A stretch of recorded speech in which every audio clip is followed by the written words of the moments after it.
Hey guys, welcome to Wrestling Daze and welcome to this special video. We're going to take a look at 5 superstars that could really benefit now that Triple H is head of creative. Of course, Vince has retired and he has left his role as not only CEO, not only chairman, but also head of creative. Triple H has been given that position and there is so much excitement now, and rightfully so.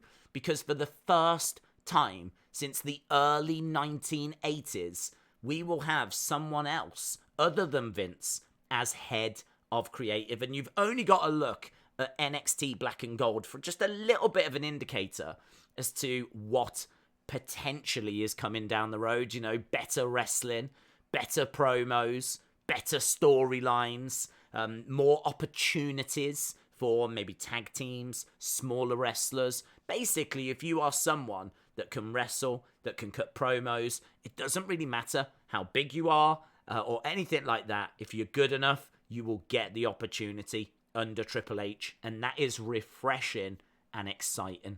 So let's have a look at 5 superstars that could really benefit now that Triple H is in charge of creative. We're going to start with a couple of really obvious ones, so we won't spend long on these. Sasha Banks, Naomi, I've put them together. They walked out together. They can come back together. You might remember a couple of months ago, they walked out of WWE Raw, and they did so because they weren't happy about their booking. They weren't happy that the women's tag titles weren't being given more respect. They were not being given more respect. Apparently the way they were spoken to was obviously very upsetting to them. And so they walked away. Now, I think whilst Vince was there, this was always going to be a challenge for them to return. Vince was very unhappy with them. Walking out of a show that you are advertised for is one of the biggest no-nos that you can do. Like, you just cannot do that. And so, like, you know, it was going to be hard for them to come back. There was no clear way for them to return. I suppose you just kind of hoped that cooler heads would prevail. But now that Vince is out of the way and he's retired, these kind of decisions about what we do with Sasha and Naomi, they fall to Stephanie, who is very much a people person. And I'm sure Triple H will have a lot of influence as well. And I could really see these girls being brought back. I could see them wanting to come back. I think that Stephanie apparently is very much a people person. I think they've got great relationships with Triple H as well. There's still barriers to overcome. I don't want to make this seem like it's a done deal. It's going to happen because Nick Khan is still around and we don't know how he feels about them. He's co-CEO, so he's very important.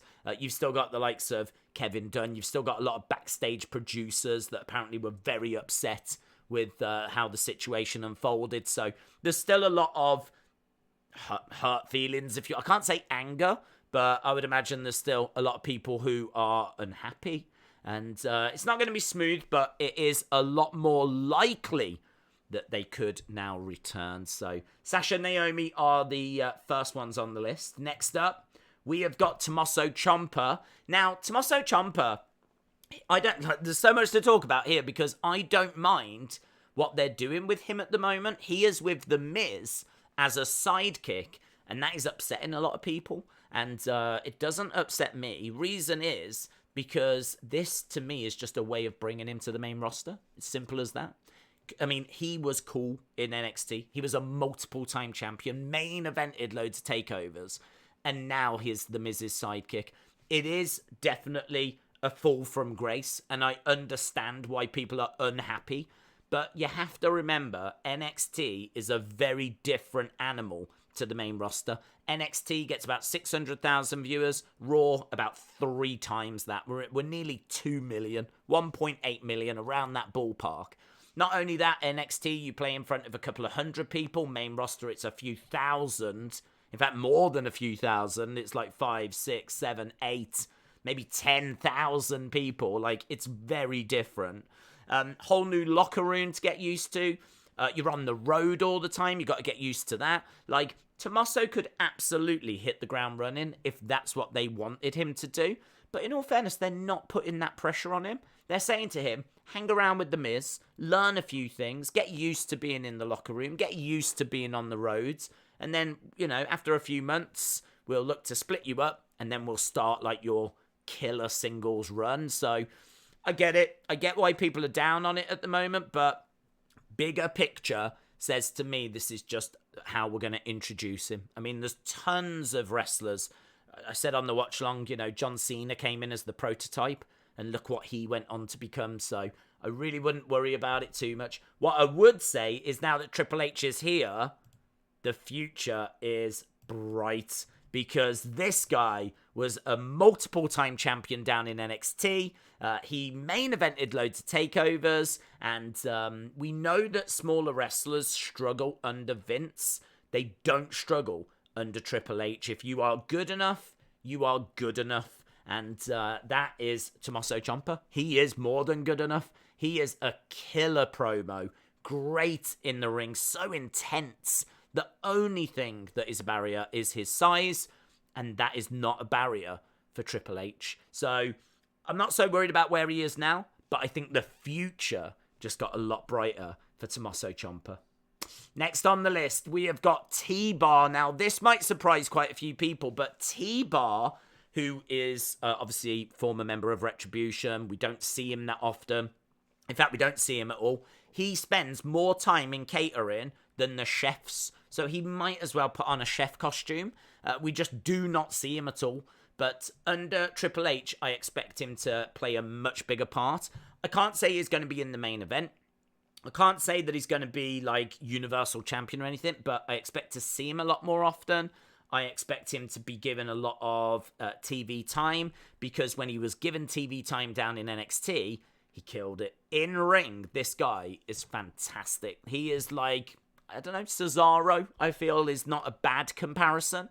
If you remember the matches that he was having with Keith Lee in particular down in NXT, I am not exaggerating when I say those are amongst some of the best ever NXT matches. If you've not seen them, check out Dominik Dijakovic, now known as TBar, taking on Keith Lee. They are fantastic.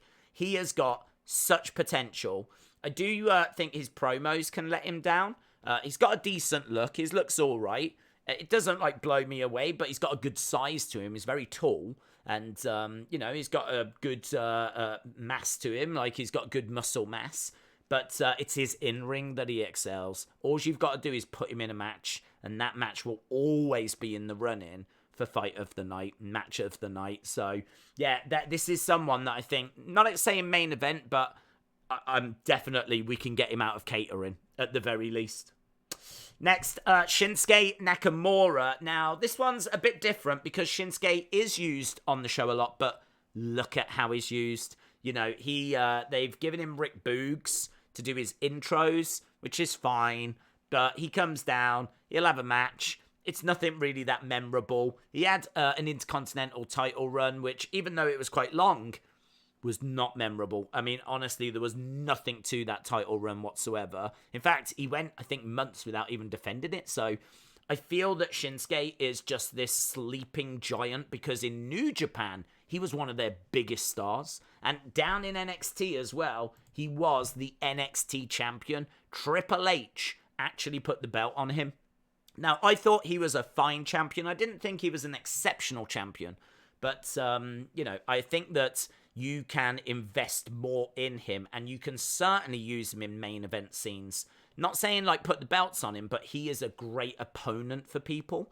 Triple H has got a real appreciation for New Japan Pro Wrestling. He saw Kushida, brought Kushida over. He saw Nakamura, he brought Nakamura over. He wanted Switchblade Jay White, but they couldn't get that deal over the line. So he is very aware of what is happening over in New Japan. We saw Jushin Thunder Liger competing in NXT against Tyler Breeze. We saw Kota Ibushi in the Cruiserweight Classic, Zack Sabre Jr. in the Cruiserweight Classic. Like, Triple H has got a very good understanding of what the wrestling landscape looks like, and he knows how big of a star Shinsuke was in New Japan. So I feel that Shinsuke, being this kind of mid-card, sort of not being used that often, but I mean, like, it's weird because you do see him and he has matches, but they're just matches that don't matter.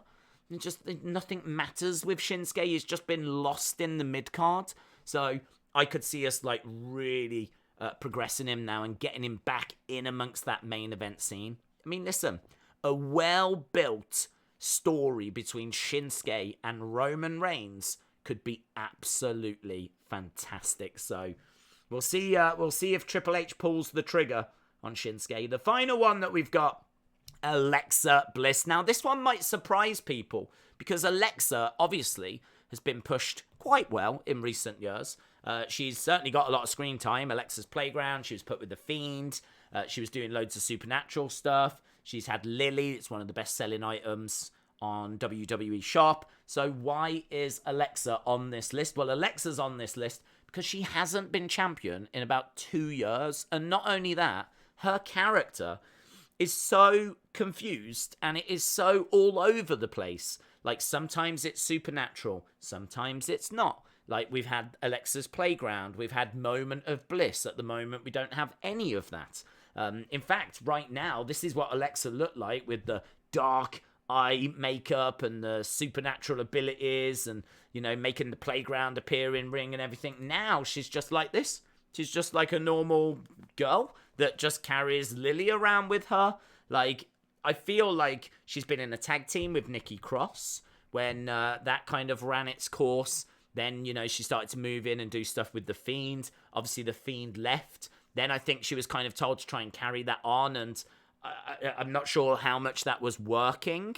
But certainly elements of it were working. Like Lily got over. So they've kept Lily, but they've took the supernatural stuff away from her. But all of this is like, it's so directionless. It's kind of like them trying stuff and just seeing and hoping that something will work.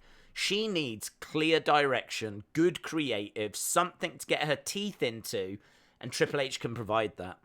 She's a big star. She's got a massive following on social media. That shows from the number of Lily dolls that sold.